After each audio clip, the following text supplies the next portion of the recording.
Nesta segunda parte, eu vou mostrar para vocês alguns exemplos de pesquisas que foram feitas totalmente sem o uso de animal vertebrado, como método de substituição completa, alguns com maior preocupação com a aplicação imediata, outros com menor aplicação, mas são técnicas diferentes que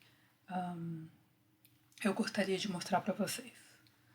Bom, então só para recapitular aqui os modelos, esses modelos que eu vou mostrar não estão tão preocupados com a substituição de animal em pesquisa em si, pela definição que a gente usa, mas sim com menor problema de tradução. Antes de entrar nos exemplos, eu gostaria de mostrar um pouco da minha história, como que foi que eu cheguei nessa história de substituição. Então, eu sou formada em medicina veterinária e eu comecei iniciação científica em imunologia no meio do meu curso. No curso de medicina veterinária, vocês já devem ter visto os protocolos de aula prática, né? A gente tem muita aula prática com o animal e a gente também passa muito tempo dentro de abatedouros ou envolvidos com produção, que também é uma indústria cruenta.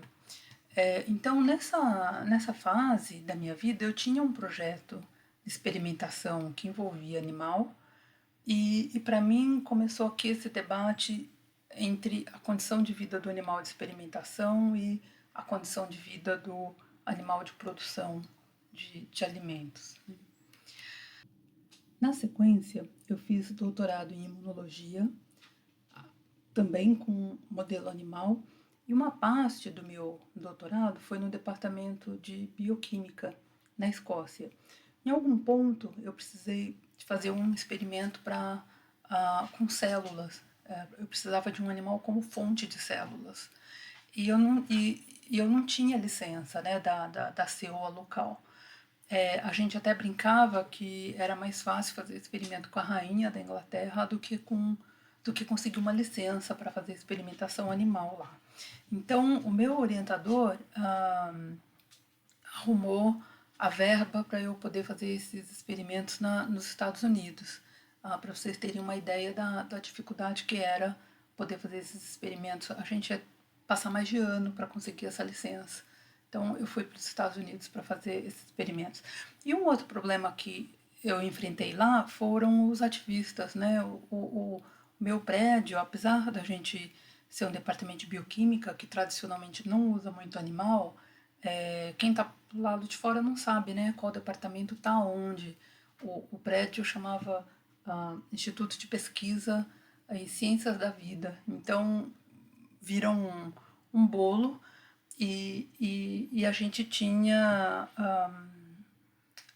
muitas demonstrações do pessoal, dos ativistas pró-animais que fechavam a entrada do prédio. Então, várias vezes eu perdi muito experimento porque não podia entrar no prédio, né? Então, foi meu primeiro contato com os ativistas pró-animais. Na sequência, eu fui fazer o meu pós-doutorado em imunologia, também nos Estados Unidos, também com modelo animal. E aí eu comecei a ter problemas de reproducibilidade e problemas de tradução.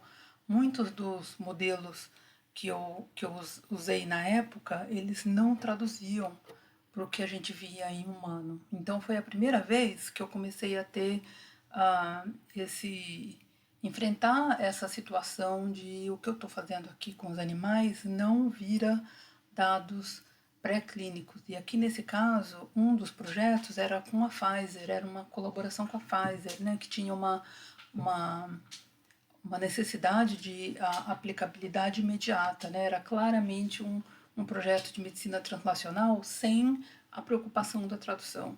Então foi meu primeiro contato e foi um primeiro contato muito traumático, na verdade, porque muito do que eu fiz se perdeu, se não foi tudo. Na sequência, eu já estava agora contratada na Universidade de São Paulo, né, em 2002. Eu fui passar uma temporada num instituto de pesquisa americano para fazer um projeto com tubarão.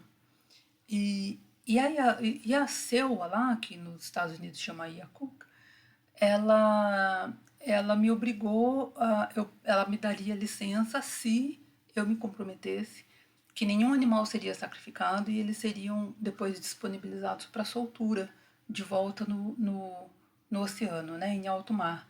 Então foi aqui que eu tive um primeiro contato com uma CEUA que tinha essa preocupação muito forte com a sobrevida do animal após o experimento. Na sequência, eu tive outros 2 períodos nesse mesmo instituto, né, no Instituto de Saúde americano, para trabalhar com um colega que usava o mesmo sistema que eu. O que eu fazia em camundongos, ele fazia com gente. E eu estava tendo muito problema de reproducibilidade com os camundongos. Então foi quando ele né, me convidou, venha ao laboratório, eu vou te ensinar a fazer o mesmo sistema com humanos, pacientes e doadores de sangue. Então foi aí que o meu laboratório, foi em 2003, 2004, que meu laboratório a gente começou a passar todos os nossos projetos que eram baseados em camundongo agora para humano, porque o grau de reproducibilidade que a gente tinha com humanos era maior do que o que eu, o que eu observava em camundongo, né? Então, na verdade, para mim, o humano entrou na minha vida como um modelo alternativo, por assim dizer, né? Era uma alternativa ao uso de camundongo, que não estava sendo muito bem sucedida. Bom, em 2009, eu tive uma outra experiência que foi muito interessante, que foi uma colaboração com um grupo da Suécia que trabalha com sepse em cavalo, e eles fazem sepse experimental, porque eles precisam de amostras desde antes da sepse. Quando eu conheci esse grupo e que eles me contaram isso, eu fiquei meio horrorizada pensando que, caramba, sepse em cavalo, a mortalidade é muito alta. Como é que esses caras têm coragem de induzir sepse em cavalo, né? Devem morrer todos os cavalos. E não morre, na verdade não morre nenhum. A gente fez uma colaboração que durou mais ou menos um ano. Foram uns 30 cavalos experimentados e nenhum deles morreu. O pessoal lá tem uma UTI, uma infraestrutura de UTI que é nível UTI humano, né? Então a qualidade do cuidado é muito alta e nenhum desses cavalos foi a óbito. Então aqui eu tive uma experiência que foi: existem maneiras de você fazer experimento com um animal alvo, que no meu caso era o cavalo, né? Eu queria saber, aprender coisas sobre sepse em cavalo, e que não envolve camundongo roedor, que é um modelo que não tem nada a ver com a resposta do cavalo. Você faz direto no cavalo. E existem maneiras de você fazer isso sem que você leve a óbito nenhum desses animais, né? Os cavalos sobreviviam, todos sobreviveram, foram adotados e devem estar vivos até hoje, tendo uma vida muito boa com as suas famílias. Então existia essa preocupação também com a sobrevida, né? Com a sobrevida e a adoção pós-experimentação. Bom, em 2017 em diante, a gente já passou para in sílico. In sílico significa a gente só faz pesquisa envolvendo banco de dados públicos, então a gente só usa computador para as nossas pesquisas. E eu não cheguei até 2017 por incentivo externo. Não teve uma CEUA, não teve o CONSEA, não teve colega de departamento dizendo para mim: olha, tenta esse modelo em sílico que vai ser muito bom e vai te dar informação, vai refletir o modelo animal, vai refletir o humano. Não teve nada disso. Pelo contrário, né? Tem desincentivo externo, né? As pessoas não querem, as pessoas da área de pesquisa biomédica têm uma resistência muito grande para os modelos em sílico. Eu cheguei nos modelos em sílico por repetidas experiências que deram errado, com erro de tradução. Então você chega a um ponto em que você percebe que aquele trabalho com o modelo animal não vale a pena, não vale a pena do bicho, a vida do bicho, não vale o seu tempo, não vale a verba que você gasta ali, porque não traduz, né? Então foi diante dessa frustração que eu fui parar no In Silico. Então, eu tenho as minhas regras hoje para os projetos. Quando chega algum aluno querendo fazer alguma coisa que não seja em In Silico, eu coloco essas regras. A primeira regra é que muito do que a gente precisa saber já está na literatura ou já tem em bancos de dados feitos por terceiros. Antes de começar qualquer projeto, a busca na literatura tem que ser 20 vezes mais extensa do que a gente faria normalmente para um projeto. Segunda regra é que muito pode ser aprendido por simulação computacional em sílico. Então, se o pesquisador não sabe fazer e a simulação é uma área de pesquisa à parte, né? O aprendizado para chegar até ali é muito especializado e não tem tanta gente assim que faça. Mas as pessoas que fazem, o que eu tenho descoberto é que elas são muito abertas para colaboração. Até porque não existe simulação computacional sem dado obtido de paciente. Então, se você tem os dados do fenômeno no paciente, seja ele animal, seja ele humano, se você tem o dado, existe alguém lá fora que faz simulação computacional que está esperando um encontro com você, porque o pessoal da simulação computacional precisa desses dados para poder trabalhar.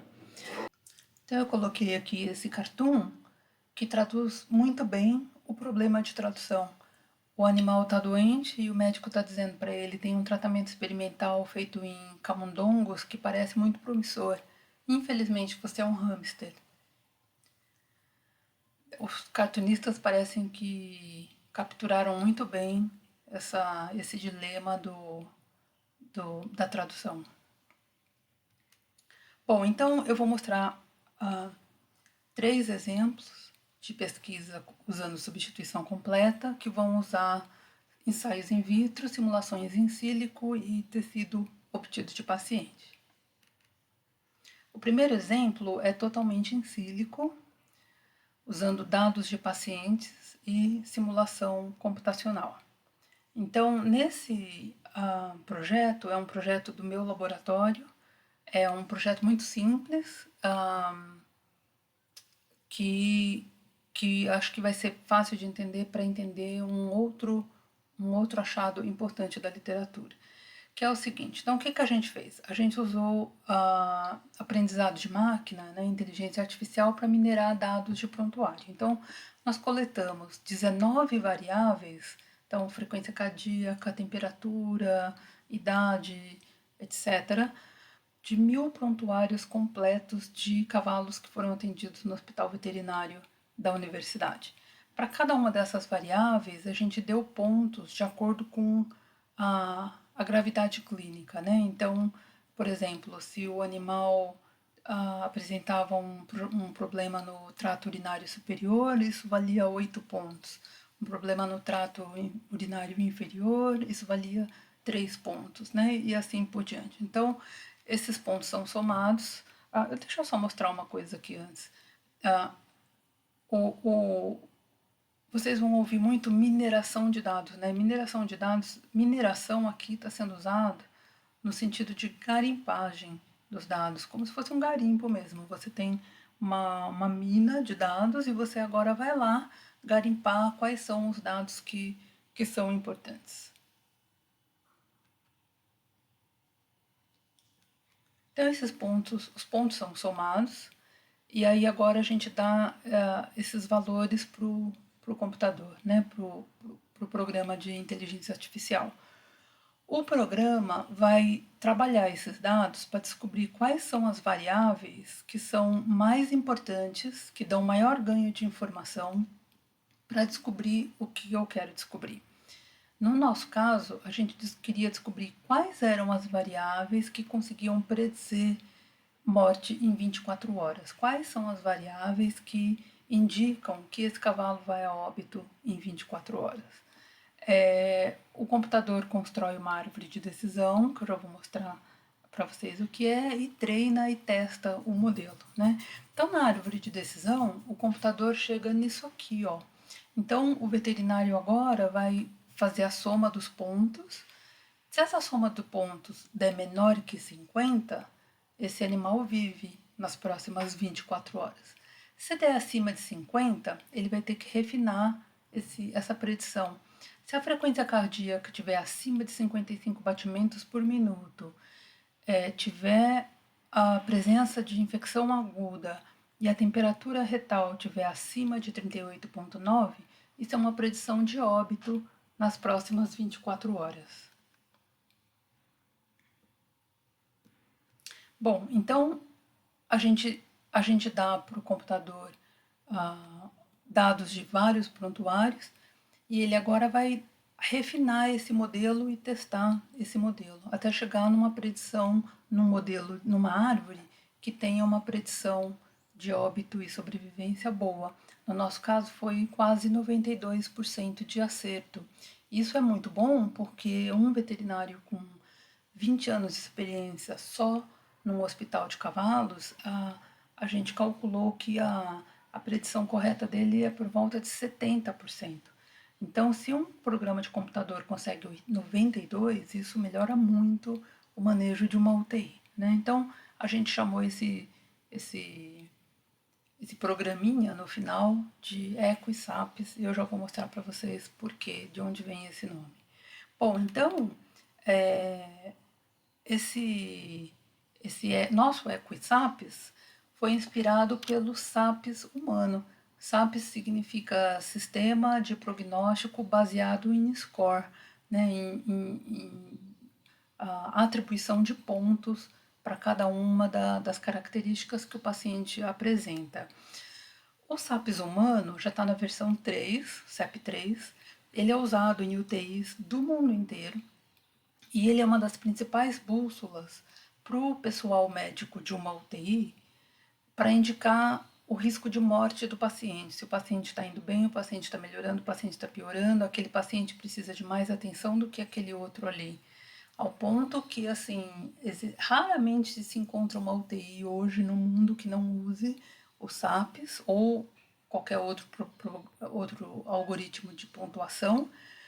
O SAPS humano foi gerado com dados de 300 UTIs ao redor do mundo inteiro, então é muito parecido com o que eu acabei de mostrar com os cavalos, mas numa escala global. Né? O SAPS 3 foi publicado em 2005, o SAPS 1 existe há muito mais tempo que isso, e ele vai sendo melhorado ao longo do tempo. Então o SAPS 3 ele já é dividido por grupos, né? Então tem o SAPS 3 para latino-americanos, o SAPS 3 para asiáticos, o SAPS 3 para africanos e assim por diante. Então aqui é um exemplo de uma ferramenta de tradução para humanos que foi feita usando modelo computacional e dados clínicos laboratoriais de humanos. Não teve experimentação animal. E o SAPS é uma das ferramentas que mais impacta o TI ao redor do mundo. No futuro ideal, todos os resultados dos experimentos feitos com os animais estariam depositados compulsoriamente num banco de dados, seja ele público, seja de acesso via SEWA, de modo que qualquer pessoa consiga acessar esses dados e minerar esses dados. A mineração tende ao infinito, na verdade, porque não é porque você minerou uma vez que você esgotou as possibilidades de aprendizado daqueles dados. São diferentes algoritmos de inteligência artificial vão chegar a diferentes conclusões com os mesmos dados. Então, não é porque um banco de dados foi minerado uma vez que acabou. Esse banco vai ser minerado inúmeras vezes com diferentes ferramentas. E cada vez que ele for minerado, a gente vai aprender coisas diferentes. Outra regra que seria interessante seria se todo hospital, seja ele humano ou veterinário, tivesse prontuário eletrônico que gerasse banco de dados, que fossem de uso público ou via SEWA. Porque aqui sim não tem erro de tradução, né? Eu estou pegando o dado do paciente e agora eu minero para aprender coisas, aprender quais são as variáveis que me dão maior informação, quais são as variáveis que permitem predição. Então, se esses bancos de dados fossem abertos, organizados, seria uma mina de ouro, por assim dizer. E outra coisa, a publicação de resultados negativos, porque esses resultados negativos, eles também servem para mineração. A gente aprende muita coisa minerando experimentos que não deram o que o pesquisador queria, ou esperava, ou tinha esperança que fosse aquilo, mas a gente aprende outras coisas com esses dados. Há algumas iniciativas que já estão em andamento nesse sentido. Várias agências de pesquisa internacionais, elas já exigem que todos os dados brutos sejam depositados em bancos públicos ou semiabertos. Já existe uma tendência no Brasil, via FAPESP, para isso, mas por enquanto a gente ainda não consegue acessar os bancos de dados brutos dos brasileiros. É muito difícil, é mais fácil a gente acessar dados de pesquisadores estrangeiros do que de brasileiro, por conta dessas agências estrangeiras. Outra coisa importante, que é uma mudança importante de mentalidade, é que as melhores revistas agora já exigem que esses dados brutos sejam disponibilizados ao público no momento da submissão. Então, o artigo não vai nem ser revisado se os dados brutos por trás dessa pesquisa não tiverem disponibilizado em algum local. E uma terceira medida é a prática do pré-registro, né, que eu tinha mencionado anteriormente. Bom, um próximo exemplo envolve pesquisa in vitro, uma simulação computacional e o uso de amostra de material obtido de paciente ou voluntário humano com termo de consentimento livre e esclarecido. Bom, então aqui eu vou construir uma rede regulatória, né? Então esse trabalho também é do meu grupo e é uma versão pequena de um achado maior que eu vou mostrar mais à frente. Então o que a gente quis aqui? Montar uma rede regulatória para fazer predição de mecanismos. Então, uma rede regulatória é o seguinte: eu tenho 3 genes, A, B e C, aonde a hora que o gene A é ativado, ele produz a proteína A ativa o gene B ativado, ele vai gerar a proteína B ativa o gene C, e o gene C ativado produz a proteína C, e a proteína C inibe o gene A. Então, a hora que eu ativo esse circuito, eu vou ter o gene A, B e C ativos por algum tempo, e depois de X tempo, depois de um tempo T, esse circuito desliga, porque o produto do gene C inibe o gene A. Então, isso é uma rede regulatória gênica, né? Porque envolve 3 genes. E uma vez que eu conheço uma vez que eu conheço o comportamento desses genes, que o A gera um produto que inibe o B, que gera um produto que inibe o C, como que cada um deles é regulado, né? Como que o promotor de cada um desses genes é regulado, que horas, por quem, o que acontece na célula, o que é o resultado disso, etc. Então, uma vez que eu tenho todas essas informações, e essas informações são adquiridas por experimentos in vitro, eu não preciso de experimentação animal para descobrir essas informações a respeito dos genes. Eu agora monto essa rede, e a partir da hora que eu tenho uma rede, existem programas computacionais que me permitem fazer predição. Então, por exemplo, o que acontece se a gente deletar, se eu eliminar o gene C? Eu não preciso fazer um animal transgênico, eu não preciso fazer experimentação animal para descobrir isso. Eu vou lá no meu computador e falo para o computador: o gene C não existe mais. A minha rede agora é só A e B. O que vai acontecer? O A, ao ser ativado, vai produzir a proteína A, que ativa o gene B produz a proteína B, que ativaria o gene C, que desligaria o A. Só que agora não tem mais o C. Então, o que acontece? Não tem mais a alça de inibição.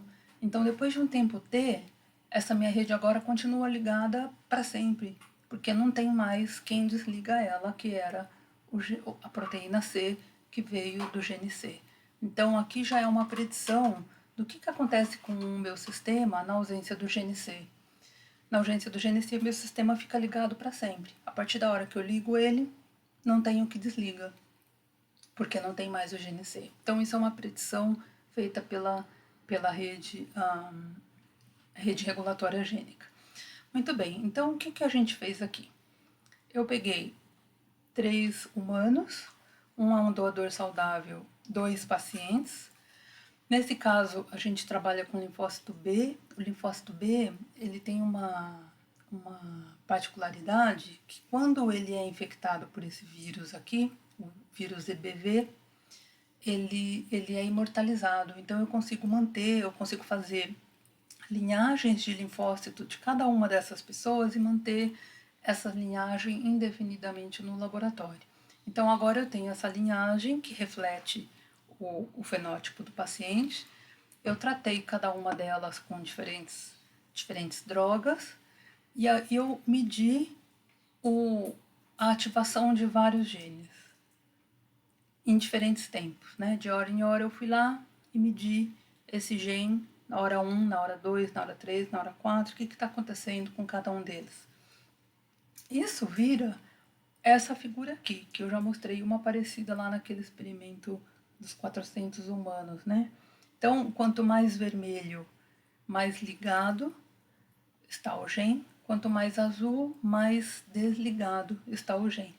Então, aqui eu tenho uma pessoa, a segunda pessoa, a terceira pessoa, com as diferentes drogas, hora 1, hora 2, hora 3 e hora 4. Então, agora dá para perceber que o padrão de liga e desliga dos indivíduos é bastante diferente entre si, né? Então, alguns genes, nesse caso aqui, ó, foi desligado com muita força nesse paciente, enquanto que no controle saudável esse gene praticamente não respondia. Esse gene aqui, ó, é ligado com muita força, tanto no controle saudável quanto nesse paciente, enquanto que nesse paciente aqui ele primeiro desliga e depois liga. Então agora eu vou usar essa informação de hora em hora, liga, desliga, liga, desliga, liga, desliga de cada um desses componentes e vou montar a minha rede. Então eu montei a minha rede baseada em dados de literatura, né, pessoas que já fizeram experimentos in vitro antes e que me ensinaram qual gene ativa qual que ativa qual, que ativa qual. Eu monto a minha rede e agora eu vou incorporando a informação de hora em hora dentro dessa rede. Então, por exemplo, com essa droga aqui, ao longo de 4 horas, a gente vai vendo que alguns genes desligam. Ó. Esse gene aqui, por exemplo, ele estava ligado lá no começo do experimento e depois de 4 horas na presença dessa droga, ele desligou. Aqui também, ó, esse estava ligado, que liga esse, que liga aquele, né? E depois de 4 horas, tem a entrada do sinal, mas os genes não ligam mais, não passam a informação para frente. Então, eu tenho um bloqueio dessa informação. Se eu comparo essa pessoa com essa, olha como essa aqui desligou muito mais elementos. Ela desliga muito mais genes em resposta a essa droga do que essa pessoa. Então agora, a partir da hora que eu tenho esses dois fenótipos diferentes, quais os genes que estão ligados nessa pessoa, quais os que estão ligados nessa pessoa, na presença dessa droga, eu consigo descobrir quais são os gargalos desse paciente, né? Quais são os pontos dessa rede que bloqueiam a passagem de informação e que não deixam que os genes seguintes sejam ativados. Eu consigo agora reproduzir. Então tá. Então, como o gargalo é nessa proteína, eu consigo agora pegar a linhagem desse próprio paciente ou uma outra e eu faço agora uma eliminação experimental desse gene. Eu vou lá, elimino esse gene e agora cultivo essa célula para ver o que acontece com ela na ausência desse gene. né? Esse programa de computador já me faz a predição. Na ausência desse gene, essa saída de informação aqui, ó, que é esse risco azul, não acontece mais nesse paciente. Então agora eu consigo simular o que a ausência de um gene faz sem que eu precise fazer uma experimentação animal. Bom, isso foi feito, nesse caso, nesse trabalho nosso, foi uma escala muito pequena, eram uns 15 ou 16 genes apenas, com 3 pessoas, né? Isso já está sendo feito em escala muito maior no ouriço do mar da Califórnia. Este é um exemplo de rede regulatória muito mais extenso e muito mais complexo do que eu mostrei anteriormente. Isso aqui está sendo construído há mais de 20 anos, talvez 30 anos. No ouriço do mar, um consórcio de aproximadamente 20 laboratórios tem mapeado 23 mil genes de hora em hora, da fecundação do embrião até 30 horas de vida. Então eu tenho um mapa muito extenso e muito detalhado. 23 mil genes é o genoma inteiro do ouriço, né? Então eu tenho um mapeamento do que acontece com cada um dos genes do ouriço, de hora em hora até 30 horas de vida. Não existe mais ninguém no mundo que faça experimentação com ouriço com menos de 30 horas. Não precisa mais. A gente tem esse mapa que é capaz de predizer tudo o que acontece com cada um dos genes. Tem ainda alguns buracos, né? Então, por exemplo, tem aqui, ó, esse gene, esse aqui, que não estão ligados com ninguém. Significa que o gene está lá e a gente não sabe ainda o que eles estão fazendo, com quem que eles estão conversando, se eles ligam, se eles desligam, se eles estão lá só para decoração. Então, existem ainda buracos a serem preenchidos, mas o grosso do funcionamento de todos os genes do ouriço já está feito. Então, depois que isso for construído, eu não preciso mais fazer um ouriço defeituoso no gene X para saber o que acontece. Eu vou lá no computador, eu falo para o computador, eu quero saber o que acontece na ausência desse gene. Então aí o computador vai simular, tal gene, não sei o que, não sei o que, não sei o que. Na ausência desse aqui, que é esse pink, esse magenta, eu não vou ter ativação desse verde.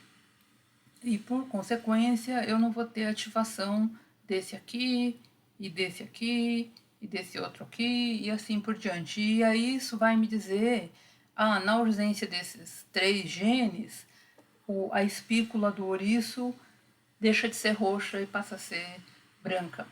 Então eu já descubro que esses 3 genes estão relacionados com a produção de cor e eles são ativados pelo gene magenta. E assim por diante, eu não preciso mais da experimentação animal. Né? Então aqui eu consigo fazer experimento em sílico, onde eu consigo eliminar, inibir temporariamente. Então eu falo para o computador, esse gene está desligado entre 5 e 10 horas. Então é uma inibição temporária. Ou então esse gene está duplicado, ele faz o dobro do que ele deveria fazer. Né? Então isso também pode ser simulado.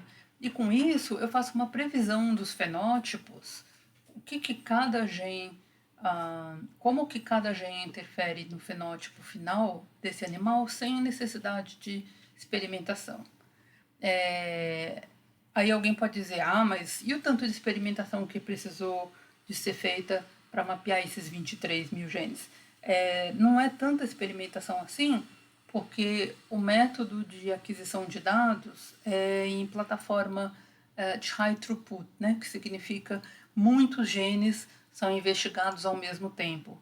Então, aqueles 23 mil genes, eles são investigados todos ao mesmo tempo, de hora em hora. Então, os embriões foram analisados, X embriões com 1 hora, X embriões com 2 horas, X embriões com 3 horas e pronto. E a gente já viu os 23 mil genes de uma única vez. né? Então, isso aqui é um outro exemplo de plataforma que une experimentação in vitro e simulação em sílico, que é livre de crueldade, né? Pelo menos não envolve experimentação com vertebrado.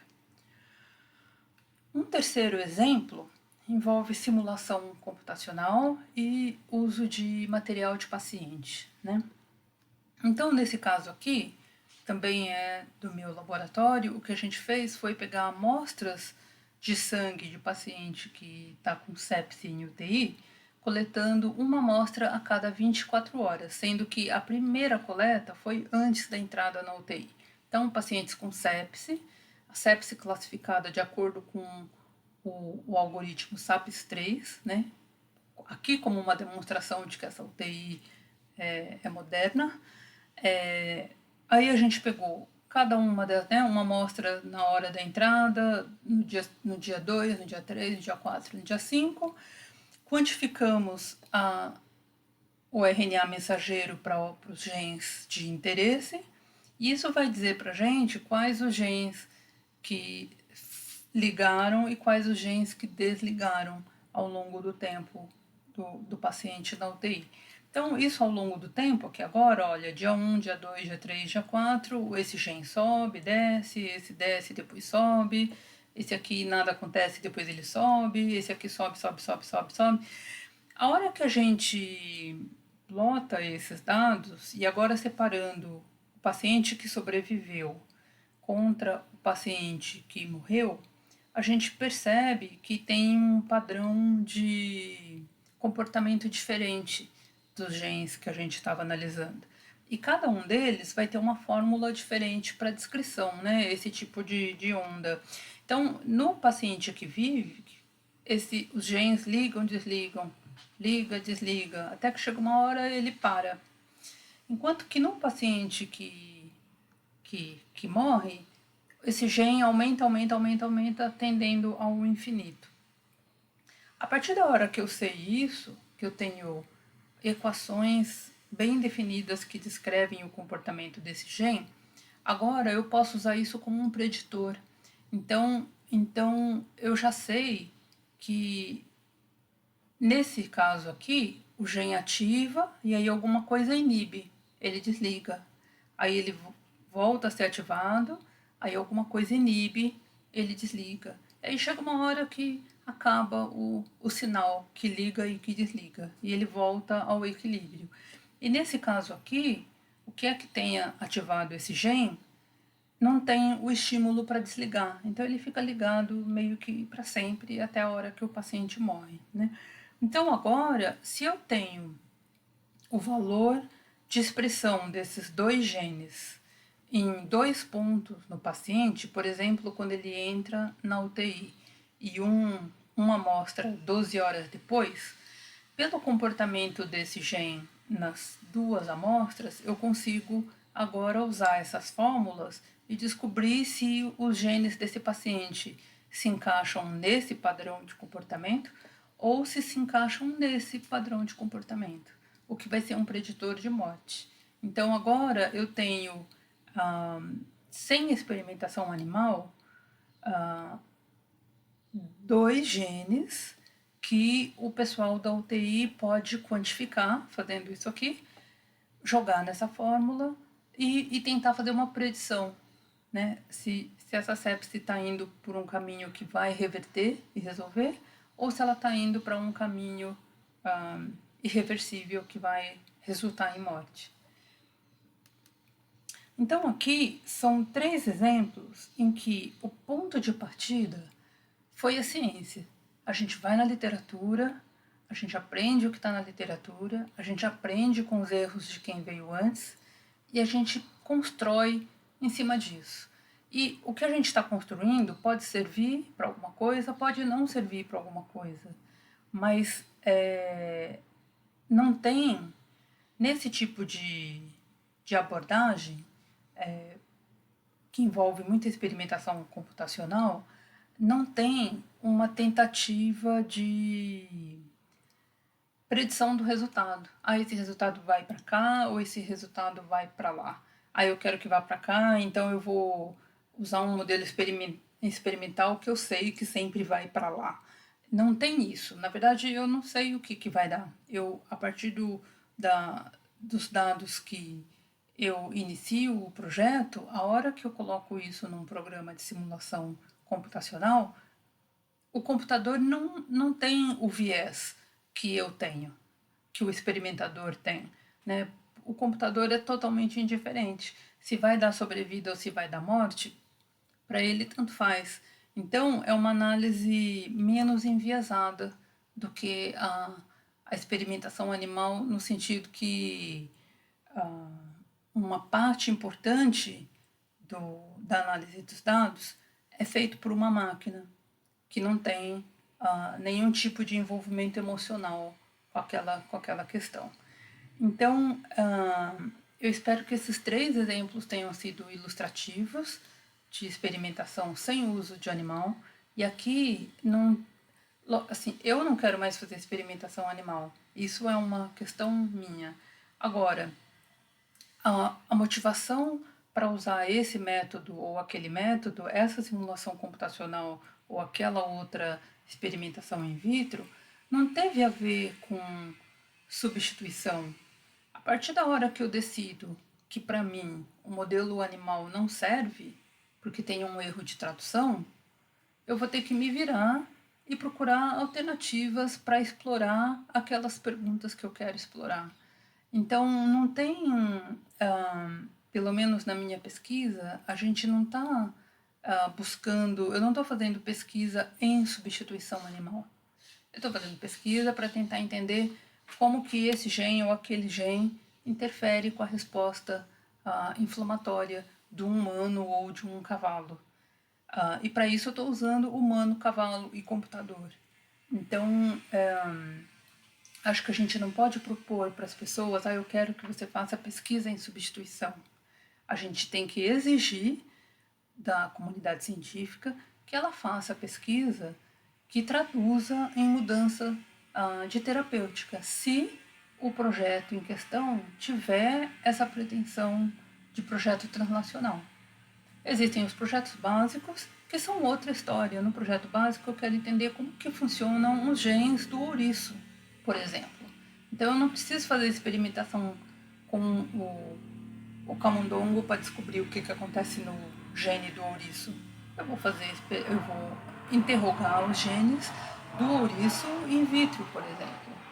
E acho que essa discussão talvez a gente possa expandir um pouco melhor no dia da conversa na mesa redonda, né? Mas o que eu queria mostrar nesse minuto era isso. Eu vou passar para Karin o link desse vídeo. É uma sketch de um programa humorístico que vai interrogar uma pesquisadora a respeito da tradução dos dados do experimento que ela faz com camundongo significa diante do problema clínico do paciente. E é muito interessante, né? Os cartunistas e os humoristas já entenderam qual que é o problema. Falta o resto da comunidade científica se comportar de acordo, né? Então eu vou mandar o link desse vídeo, se vocês puderem, tiverem a oportunidade, acho que vocês vão gostar. Bom, no mais, eu agradeço a atenção e responderei as dúvidas ou a gente conversa mais a miúde no bate-papo que já está pré-agendado. Então, até mais.